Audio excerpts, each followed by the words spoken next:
अस्सलाम वालेकुम नाजरीन। अवामी तनाज़ुर के नए ब्लॉग के साथ मैं हूं खालिद भट्टी। आज के इस ब्लॉग में हम बात करेंगे सियालकोट के कौमी असम्बली के 5 हलकों के बारे में। सियालकोट के कौमी असम्बली के ये 5 हलके NA 70 1 से लेकर NA 74 सियालकोट 5 तक जो है वो फैले हुए हैं। पहला जो हलका है NA 70, ये सियालकोट का पहला हलका है और ये देही हलका है। इसमें छोटे छोटे कस्बे आते हैं लेकिन ये ज़्यादातर जो है वो देही आबादी के ऊपर मुश्तमिल हलका है। 4,47,309 यहाँ वोट है, इस वक्त वोटर्स हैं जो अपना हक के रायदही इस्तेमाल करेंगे। यहाँ पर जो है वो मुस्लिम लीग नून ने पिछली दफ़ा 2013 में भी और 2018 में भी तमाम कौमी असम्बली की पाँचों नशस्तें सियालकोट की जो है वो मुस्लिम लीग नून के उम्मीदवारों ने जीती थी। अब क्या PTI अपसेट कर पाएगी या मुस्लिम लीग नून अपना किला बचाने में कामयाब होगी, क्योंकि तहरीक इंसाफ ना 2013 में और ना 2018 में यहाँ कोई बड़ा शिकाफ लगाने में कामयाब नहीं हो सकी थी, बल्कि कोई भी शिकाफ लगाने में कामयाब नहीं हो सकी थी। करीबी मुकाबला हुए थे एक हल्के में, बाकी हल्कों में, 2 हल्कों में बहुत करीबी मुकाबला हुआ था, बाकी हल्कों में मुस्लिम लीग नून के उम्मीदवार बड़ी आसानी के साथ यहाँ से जीत गए थे। अब क्या सूरत हाल है, इसके ऊपर आपको तफसीलात आगाह करेंगे। इससे इस वक्त तहरीक इंसाफ के उम्मीदवारों को किस किस्म की मुश्किलात का सामना है और मुस्लिम लीग नून के जो उम्मीदवार हैं उनकी वहाँ पे क्या पोजीशन है, क्या मुस्लिम लीग नून ने उम्मीदवार तब्दील किए हैं या उनके वही उम्मीदवार हैं, इस सब के ऊपर आपसे बात करेंगे। लेकिन आपसे पहले गुजारिश ये है कि अगर आपने हमारा चैनल अवामी तनाज़ुर अभी तक सब्सक्राइब नहीं किया तो उसे सब्सक्राइब कर लें। आपको भी ब्लॉग पसंद आए उसको शेयर करें, लाइक करें और महज़ब अंदाज से अपनी राय का इजहार करें। उसके साथ साथ जो घंटी है उसको ज़रूर दबा दें ताकि आपको हमारा जब भी हम नया व्लॉग करें वो आप तक पहुंच जाए। अब हम बढ़ते हैं और तफसीलात आपको बताते हैं कि इस वक्त क्या सूरत हाल है इन हलकों में। NA 70 जो है ये सियालकोट का पहला हल्का है। यहाँ से चौधरी अरमगाम सुबहानी पाकिस्तान मुस्लिम लीग नून से उनका ताल्लुक है। 1,29,041 वोट लेके कामयाब हुए थे 2018 के इंतखाबात में। 2013 के इंतखाबात में इन्होंने 1,33,000 वोट लिए थे और ये कामयाब हुए थे। दोनों दफ़ा इन्होंने फिरदौस आशा कवान साहबा जो है उनको शिकस्त दी। 2013 में वो तहरीक इंसाफ के टिकट पे थी लेकिन बुरी तरह से हार गई, पीपल्स पार्टी के टिकट पे थी, बुरी तरह से हार गई थी। पिछली दफ़ा ये तहरीक इंसाफ में शामिल हुई, तहरीक इंसाफ के टिकट पे उन्होंने 2018 का इलेक्शन लड़ा, 91,393 वोट लिए लेकिन हार गई और ये कोई तकरीबन लीड बनती है 40,000 वोटों की। 2013 में ये इससे कहीं ज़्यादा लीड से हारी थी। अब ये यहाँ से इलेक्शन में हिस्सा ले रही हैं। यहाँ से अरमगाम सुबहानी जो है वो मुस्लिम लीग नून ही के उम्मीदवार हैं, उन्हीं को बरकरार रखा है, बहुत स्ट्रॉन्ग कैंडिडेट हैं मुस्लिम लीग नून के। डॉक्टर फिरदौस आशा कवान जो है ये अब इस्तेकाम पाकिस्तान पार्टी के उम्मीदवार हैं, IPP के टिकट पर इलेक्शन लड़ रही हैं। इनका जो अपना वोट बैंक है वो इनको मिलेगा। इन्होंने कोशिश की थी सीट एडजस्टमेंट की लेकिन नून लीग इस पर मानी नहीं। पाकिस्तान पीपल्स पार्टी के सैयद इश्तियाकुल हसन है यहाँ से, वो यहाँ से पाकिस्तान पीपल्स पार्टी के टिकट पर किस्मत आजमाई करेंगे। तहरीक इंसाफ के जो हमायत याफ्ता उम्मीदवार हैं यहाँ से आज़ाद उम्मीदवार वो हैं हाफिज़ हामिद रज़ा। उनका इंतखाबी निशान फाख्ता है, वो अमन की निशानी जिसको समझा जाता है। तो अब देखते हैं कि वो अमन की फाख्ता जो है वो उनको उनके लिए कितना सूदमंद साबित होती है। हाफिज़ हामिद रज़ा साहब के लिए नए उम्मीदवार हैं, पिछली दफ़ा इन्होंने नहीं लड़ा था, अब ये नए उम्मीदवार हैं। तो इस वक्त सूरत हाल ये है इस हल्के में कि डॉक्टर फिरदौस आशा कवान का अपना जो धड़ा है, अपने जो वोट बैंक है, उनको अपना वोट मिलेगा। पिछली दफ़ा तहरीक इंसाफ का वोट बैंक और डॉक्टर फिरदौस आशा कवान का वोट बैंक इकट्ठा हो गया था, जिसकी वजह से वो काफ़ी जो है वो इसके बावजूद 40,000 वोट से आ रही थी। तो अब हाफिज़ हामिद रज़ा का वोट उनको मिलेगा, जो PTI का वोटर है वो अपने उम्मीदवार को वोट डालेगा और फिरदौस आशा कवान जो है उनको अपना वोट मिलेगा। तो इसलिए अरमगान सुबहानी साहब जो हैं उनके वाज़े इम्कानात हैं यहाँ से जीत के, वो बहुत मजबूत उम्मीदवार हैं और वो वाज़े तौर पर बढ़तरी लिए हुए हैं इस वक्त और काफ़ी ज़्यादा फ़र्क है उनका और बाकी उम्मीदवारों का। अब हम बढ़ते हैं दूसरा हल्का सियालकोट का। ये सियालकोट शहर का हल्का है NA 71 सियालकोट 2। कुल वोट हैं यहाँ 4,88,393 यहाँ पे वोटर्स हैं। ये हल्का की जो शोहरत है, एक तो सियालकोट शहर है जो एक्सपोर्ट पाकिस्तान की बड़ी एक्सपोर्ट बेस है, वो आलाते जराही हो, वो स्पोर्ट्स की का सामान हो, ये सब चीज़ें जो है वो सियालकोट के हवाले से शोहरत रखती हैं और सियालकोट जो है उसके फ़ुटबॉल पूरी दुनिया में मशहूर है। तो यहाँ की दूसरी जो वजह शोहरत है वो ख्वाजा आसफ है। ख्वाजा आसिफ लगातार इलेक्शन जीते आ रहे हैं और वो इलेक्शन, जब से इलेक्शन लड़ रहे हैं उन्होंने कोई इलेक्शन हारा नहीं है, 5 इलेक्शन जीत चुके हैं, ये छठा इलेक्शन है उनका। तो पिछली दफ़ा बहुत सख्त मुकाबला हुआ था उनका, उमर जो उस्मान डार हैं उनके साथ उनका बहुत ज़बरदस्त किस्म का मुकाबला हुआ था। पीटीआई के उम्मीदवार थे और ख्वाजा साहब कोई 1500-1600 वोटों से जीतने में कामयाब हो पाए थे। इतना जो है वो ज़बरदस्त मुकाबला हुआ था, वरना ख्वाजा साहब निस्बतन आसानी से इस हल्के से जीत जाते रहे हैं, उनका कोई कभी बहुत ज़्यादा करीबी मुकाबला नहीं रहा। पिछली दफ़ा उनको मतलब उनके पसीने छूटे और उनको फिर फ़ोन भी करना पड़ा था रात के आखिरी पहर में जनरल बाजवा को कि मेरे खिलाफ धांधली हो रही है, उसको रोकें। और वो ये कहते हैं कि मेरे खिलाफ शहर में धांधली हुई थी। तो अब उनका मुकाबला जो है उस्मान डार से नहीं है, बल्कि उनकी वालदा रेहाना इम्तियाज़ डार जो है वो तहरीक इंसाफ के की हमायत याफ्ता उम्मीदवार है और उनका इंतखाबी निशान बड़ा दिलचस्प है, बेबी कॉट, बच्चों का जो वो झूला होता है वो उनका इंतखाबी निशान है। तो वो ज़ाहिर एक माँ है, ज़ाहिर है वो उसके हवाले से वो उनका ये इंतखाबी निशान जो है वो मिला है। ख्वाजा अवैस मुश्ताक जो है वो पाकिस्तान पीपल्स पार्टी के यहाँ से उम्मीदवार हैं।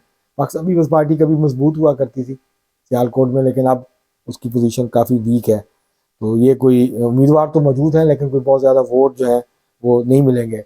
मुकाबला यहाँ पे रेहाना इम्तियाज़ डार और ख्वाजा आसिफ के दरमियान होगा। अगर तो तहरीक इंसाफ का वोटर बड़ी तादाद में बाहर निकला और हाई टर्न आउट हुआ तो फिर ख्वाजा साहब को परेशानी का सामना हो सकता है।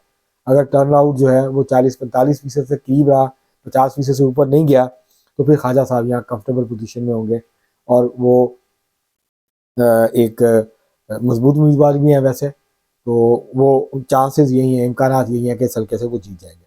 अब हम बढ़ते हैं NA 72 सियालकोट 3।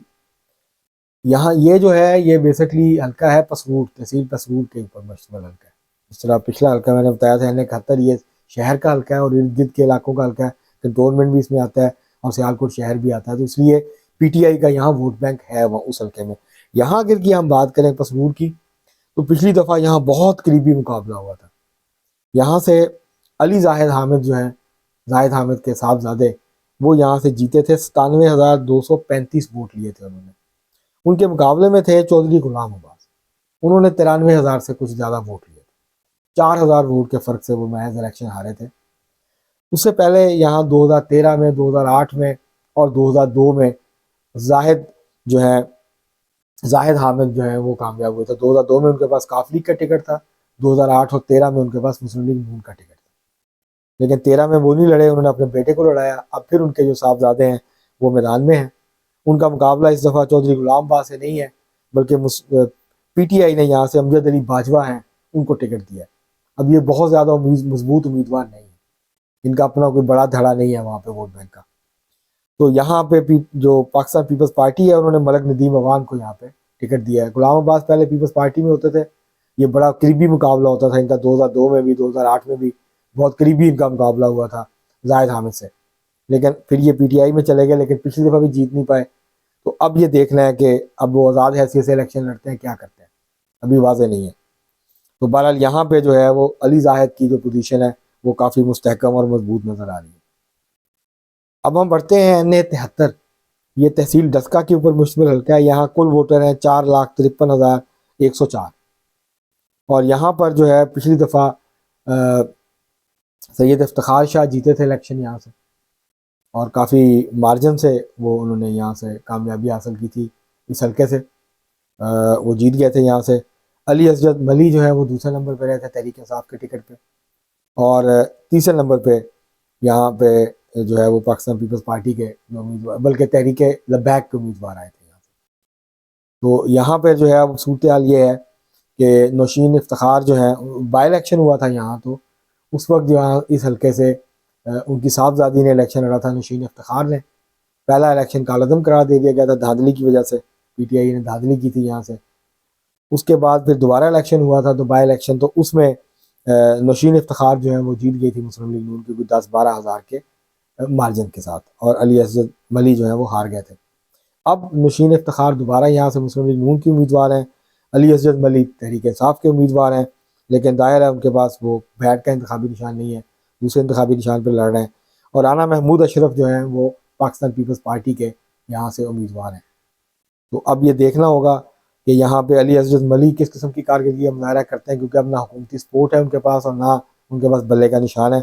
यहाँ नशीन इफ्तिखार की पोजीशन बज़ाहिर जो है वो मजबूत नज़र आ रही है। जो आखिरी हल्का है सियालकोट का वो है NA 74। यहाँ राना शमीम अहमद ख़ान है। जो ये शमीम फैमिली है ये काफ़ी अरसे से इलेक्शन जीतती आ रही है मुसलसल इस हल्के से। 2018 में भी राना शमीम अहमद ख़ान ने 1,33,000 वोट लिए थे और उनके मुकाबले में ब्रिगेडियर असलम घुमन थे तहरीक इंसाफ के, उन्होंने जो है वो 93,000 वोट लिए। तो तकरीबन कोई 40,000 के मार्जिन से जीत गए थे राना शमीम अहमद ख़ान। 2013 में भी वो काफ़ी बड़े मार्जिन से यहाँ से जीते थे। उस वक्त जो यहाँ से PTI के उम्मीदवार थे उन्होंने सिर्फ कोई 34-35,000 वोट लिए थे, जबकि राना साहब ने 1 लाख से ज़्यादा वोट लिया था यहाँ से। तो काफ़ी बड़ा फ़र्क है, इन फ़र्क होता है। लेकिन पिछली दफ़ा ब्रिगेडियर असलम घुमन ने खूब मुकाबला किया था, काफ़ी वो भी मजबूत उम्मीदवार हैं। PTI का वोट भी है, उनका अपना धड़ा भी है, उनका अपना वोट बैंक भी है। तो इस दफ़ा फिर राना शमीम अहमद ख़ान मुस्लिम लीग नून के टिकट पर उतरे हैं मैदान में। ब्रिगेडियर असलम घुमन जो है वो तहरीक साफ की हमायत याफ्ता आज़ाद उम्मीदवार हैं। इनका इंतखाबी निशान है बैंगन, इनको बैंगन का इंतखाबी निशान मिला है। जबकि एजाज अहमद चीमा पाकिस्तान पीपल्स पार्टी के उम्मीदवार हैं यहाँ से, और यहाँ से TLP का उम्मीदवार भी है।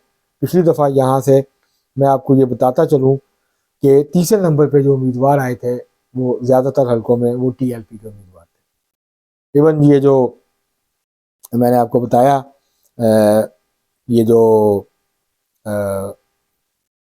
अरमगान सुबहानी, ये जो NA 70 है, यहाँ से कुछ 34,000 वोट लिया था TLP के उम्मीदवार ने। इसी तरह को 20,000 से ज़्यादा वोट लिया था NA 72 के ऊपर भी। तो TLP जो है वो पीपल्स पार्टी के उम्मीदवारों से ज़्यादा वोट पिछली दफ़ा तहरीक लबैक के उम्मीदवारों ने लिया था।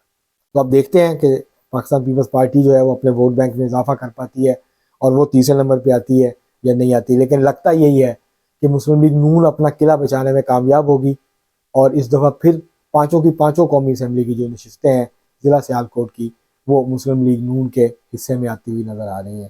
तहरीक इंसाफ की पोजीशन पिछले इलेक्शन से भी इस दफ़ा कमज़ोर जो है वो नज़र आ रही है। एक सीट के ऊपर ज़ोरदार मुकाबला होगा, जैसे मैंने पहले कहा वो शहर की सीट है, लेकिन ख्वाजा आसफ का ये कहना है कि वो कंफर्टेबल है, पिछले इलेक्शन की निस्बत वो बेहतर पोजीशन में जो है वो नज़र आ रहे हैं। तो लगता यही है कि इस दफ़ा फिर स्कोर जो है वो 5-0 होगा सियालकोट के इंतखाबी मार्के में। आज के लिए इतना ही, बहुत शुक्रिया।